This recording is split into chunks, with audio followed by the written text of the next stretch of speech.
I just wanted to come on here and say I'm sorry. I voted for him and I thought he was going to make things better for folks like us. Accountability is taking responsibility for one's actions, and that is what I'm doing. No shade, but these MAGA people only give a fuck when it's affecting them. Like, they're over here saying, I should have never have voted for him. I should have never.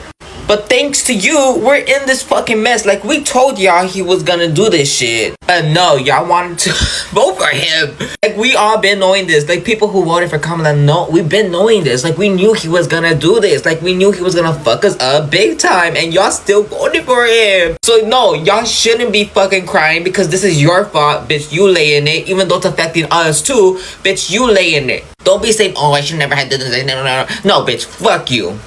Hello and welcome back to Global Views with Josh. If you're new here and if you're tired of the political spin and ready for some uncomfortable conversations, you're in the right place. Don't forget to like, subscribe, and join the discussion because today we're talking about one of the biggest political wake-up calls in America. MAGA didn't care until it affected them. Funny how that works. Now let's get into it. I mean, 2 weeks. I'm done. You want to talk about regretting your vote? I never thought I'd say that, but I regret my vote. I voted for Trump. I voted for Trump, and I regret it now. As a Hispanic, I voted for Donald J. Trump.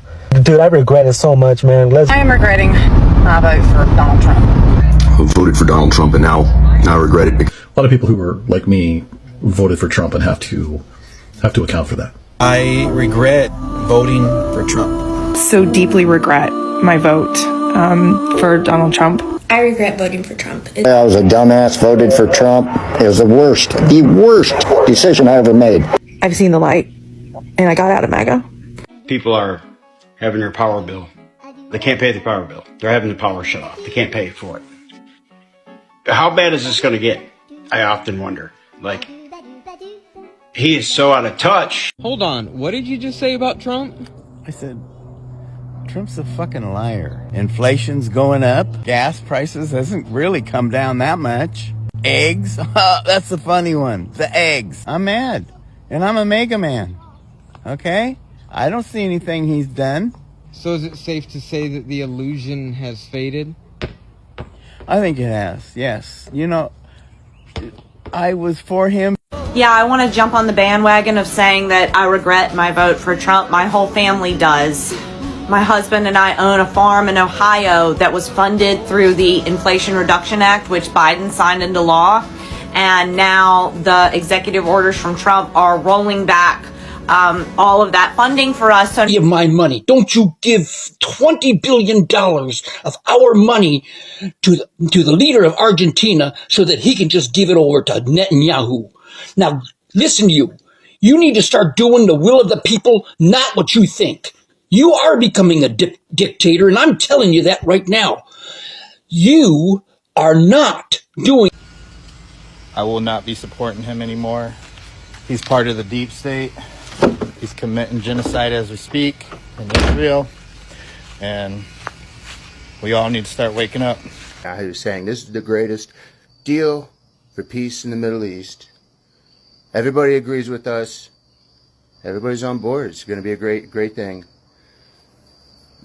Did that walkout not happen at the UN General Assembly? I mean, I know I have my mixed emotions about the UN. We all do, right? But did that not happen? Did all those nations change their mind? Or do they not matter? Those are my questions. Am I allowed to ask these? Because apparently not. I voted for Trump. Free fucking. I don't trust the government, and I don't know who to believe, and I don't know what to think anymore. I don't want to think that it's not true. I'm not happy that it's true, but I don't want to think that it's some kind of a fucking setup. It's some kind of a smoke and mirror show. I don't want to think that it's some kind of a distraction to distract us from what's really going on, like the economy and Epstein. But I don't know what to think anymore. It's so scary when you can't even trust your own fucking government. I won't forget about it. Don't gaslight me anymore, fat orange man. I swear, I cannot believe I fell for all that, y'all. I'm sorry. I'm sorry it took so long, but at least at least I see it now. A lot of people in my Like, I was all for fucking Trump, dude. I was all for Trump. And then hearing this whole fucking thing of like, so yes, This video is to show you several more videos of people that are leaving MAGA on the right and that are questioning the government, so that you can see some of these things for yourself, especially if they're not coming through on your algorithm. And one of the things I want you to look at is that while a lot of people on here say like, no, the Charlie Kirk thing made so many more people join or made them stronger. And I don't think that's true. I just think that people that already believe, were voicing that again, like, you're like, I can't believe that they said that, but they already believed it. So that's what you're seeing. Plus you're getting a lot of airtime with Erica, the grieving widow, with fireworks. So, they're just trying to hype that up and all that stuff. But what it did was, because Candace Owens especially, but Nick Fuentes and Tucker Carlson stuff, digging into the Israel stuff, it has had them realize that our government is essentially owned by Israel. They did not know this before. Because it's a religious cult as well. So you just back Israel no matter what. That's what it says in the Old Testament. And so it's like you just tune out anything else. But people are literally asking friends and family on that side, like if they know there's a genocide, they're like, what? They don't know because they don't need to know, right? They live in this bubble, this isolated bubble. And some of these people found out that they lived in a bubble and started going, okay, we have to change our algorithms because we're only getting propaganda from our side and we're not seeing the big picture here. So anyway, I just want you to, notice there's a lot of the Israel thing that's waking them up. So I'm gonna go ahead, there's several of them, so I'm just gonna be quiet and let them play. I voted for Trump 3 times, and I never thought I'd be telling my own side to diversify your fucking algorithms. I never thought this would happen, but do you not know the death toll in Gaza right now? Is this just something we're going to ignore? Do you think it's just a few thousand still? Really? No. And let's do a little thought experiment. So many IDF soldiers on the ground in that region during the October 7th event.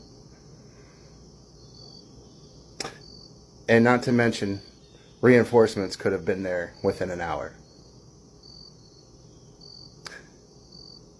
But for 6 hours, Israel live streamed the slaughter.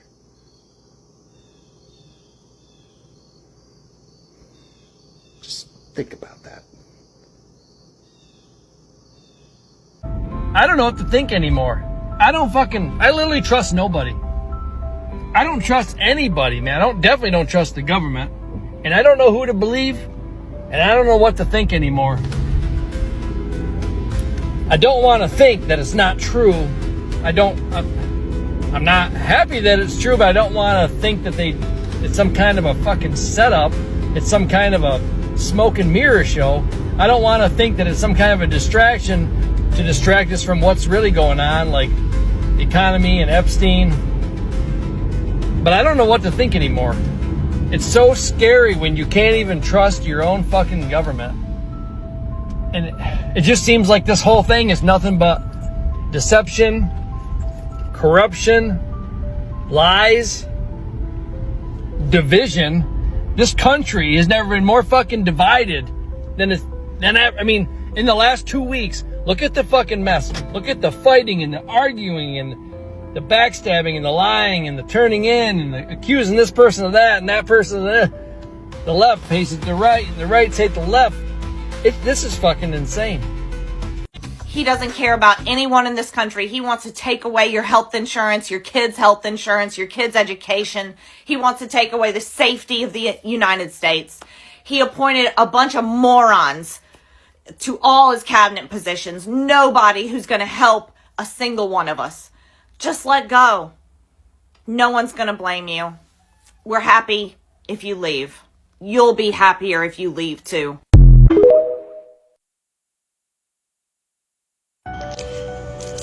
Yes, me too. MAGA from day one. Y'all, MAGA is a spell.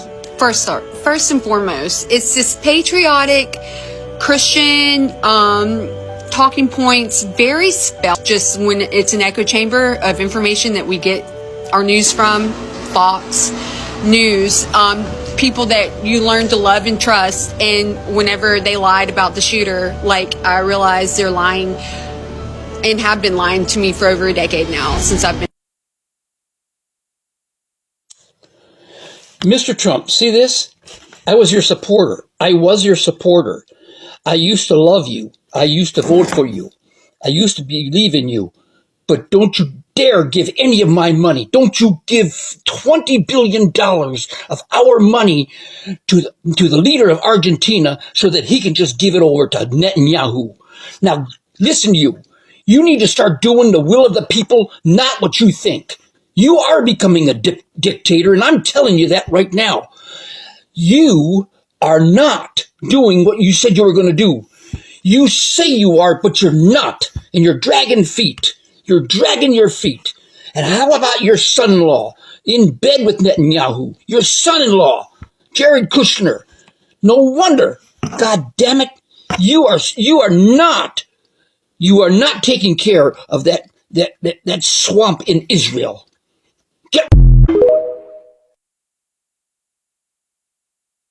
I'm getting so much hate from my own side just for asking questions, so allow me to ask some more. When Trump was up in front of everybody standing next to Netanyahu saying this is the greatest deal for peace in the Middle East, everybody agrees with us, everybody's on board, it's going to be a great thing. Did that walkout not happen at the UN General Assembly? I mean, I know I have my mixed emotions about the UN, we all do, right? But did that not happen? Did all those nations change their mind? Or do they not matter? Those are my questions. Am I allowed to ask these? Because apparently not. I voted for Trump 3 fucking times. He won all 3 times. I was at the Capitol on January 6th. I was sold out MAGA up until one of my favorite people on the planet got shot in front of the whole world. And I started paying attention to the questions he was asking. Seeing a lot of people who leave MAGA say, we were deceived by Trump. No, you weren't. Honey, if there is one thing we can say about Trump is that he's quite consistent. He told you exactly who he was. You just didn't care until it affected you. And look, I'm not saying that to be cruel or mean or to rub your face in it. I'm saying that as somebody who genuinely wants to see progress and see our country heal. But the only way to do that is there has to be actual accountability, and you have to lean hard into humility. 75 million Americans voted for Kamala. 75 million Americans warned you on how bad it was going to be. And BT Dubs, we were right. But you kept saying that we were fear-mongering, exaggerating. Oh, you just don't understand him. He's joking. Well, now his sense of humor has brought us dangerously close to 1940s Germany. Ha ha ha, so funny. Even Germany was warning you all, going, why are you flirting with fascism? But nothing got through to you. Trump didn't just show you who he was by how he campaigned for his second term. He showed you who he was in his first term, how he campaigned for his first term, how he acted while Obama was president. In the early parts of his campaign for his first term, he mocked a disabled reporter, and you didn't care. How was that not the end? You weren't deceived. He told you who he was, you just didn't care. Because you thought you were going to be safe. And because of that, you have to sit in shame for a while. There's no way around that. It's the only way to ensure that this doesn't happen again. The United States has learned this lesson the hard way. We didn't hold the Confederates accountable. We didn't even hold the brown shirts accountable. In the 1950s, the United States government hired scientists that used to work for the tiny mustache man. We allowed these people into our government. So for generations, we've been letting this fester. Look, I'm happy you all left. I am happy you are here. But there is no way in heck we are allowing you to have any leadership positions within the movement for change. You have proven that you currently do not have the ability to make good decisions. You're washing dishes there, friend, and you're gonna be happy about it. Look, I'm all about the redemption arc and making space for you to do better, but part of that change is you taking the time to actively clean out that infection of, bigotry and selfishness and anti-intellectualism that you've got real baked in there. So no, any of this "we were deceived" is not welcome here. You want redemption, you gotta take responsibility. Should members of military follow unlawful orders? Yes. What? They should follow any order that the president gives. That's and the correct. government gives. These two older individuals didn't even stop to think about the ramifications of what that means. But let's continue. President gives That's and the correct. government gives. That's wrong. Even if it breaks laws? It will endanger other people if you don't follow orders. What if President Trump orders a squad of army guys to walk down the street killing anyone they see? They should do it? Yes. Mom? Yes. What? I don't even understand. How can you come to that conclusion? Sounds to me like you lefties are now beginning to fear the fact that the military is going to get involved and your asses are grass. I really think that we need to come to a realization that a large portion of our country thinks this way. These MAGA supporters do not care about the American people, and they're happy to say that the military is going to come and hurt you in some way. For God's sakes, these are their children. He's calling his children lefties. And he's totally fine. Both of them are totally fine with the president saying, go ahead and open pew pew on the American people. They are okay with this. This is why I say right now, it is so important to know who you are marrying, who you are friends with, who you hang out with, and how they look at things politically right now. We are not living in the past where Republicans and Democrats could be friends. We are living in a current situation where a certain part of the Republican Party, which is MAGA, are heinous, and they do not care about other people, their freedoms, their rights, and their liberties. They're literally okay with the president ignoring the Constitution. And that, no matter what way we like to slice it, is dangerous for all people. Let me know what you think in the comments. All my love. So for years, many Trump supporters brushed off warning after warning. Economists raised concerns, policy experts sounded alarms, critics pointed to possible consequences. But the response was always the same. Fake news, it wouldn't happen, he's fighting for us. Then reality knocked on the front door. Suddenly, the conversation changed. Now, when prices climb, jobs become uncertain, government service become harder to access, or businesses struggle under changing policies, politics stops being about a slogan on a red hat. It becomes personal. And that's when some people who once defended every decision without questioning begin asking, wait, this was not supposed to happen to us. Now, that's the irony. Some voters were perfectly comfortable watching policies hurt people they didn't know. But the moment those same policies touch their own wallets, their own communities, their own families, or their own livelihoods, it becomes a crisis. Amazing how quickly empathy appears when you are the one paying the bill. Now, let's be clear. Every election has consequences. Yes, that's true no matter which party wins. Voting isn't like cheering for your favorite football team. It's choosing policies that affect real lives, real businesses, real workers, and real communities. Yet, too often, politics becomes emotional branding instead of careful decision-making. People defend policies and politicians like celebrities, refusing to question anything until the consequences become impossible to ignore. And when those consequences arrive, suddenly it's everyone else's fault. The media, Congress, the Federal Reserve, the previous administration, anyone but the people who actually supported the policies in the first place. Now, that's where the sarcasm practically writes itself. Some of the loudest voices saying deal with it are now asking for relief, exceptions, or government help because their own situation has changed. It's a reminder that public policy doesn't care about campaign slogans. It affects everyone eventually. Now, the bigger lesson here isn't about mocking people who regret their votes. People are allowed to change their minds. In fact, democracy works better when voters honestly evaluate results instead of blindly defending politicians. So, yes, people are allowed to regret.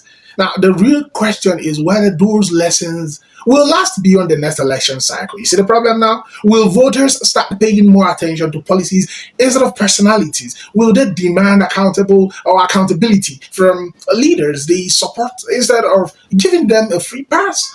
Or will history simply repeat itself with different slogans and different campaign rallies? Only time will tell. So, what do you think? Are more Trump supporters eventually or genuinely rethinking their support because of policies that now affect them personally? Or do you believe the media is exaggerating the number of people experiencing bias remorse? Share your thoughts in the comments below. If you enjoyed this commentary, please hit that like button, subscribe to Global Views with George, and turn on notifications so you never miss our next discussions. Thank you for watching, and I'll see you in the next video. As always, credit belongs to original creators. Cheers.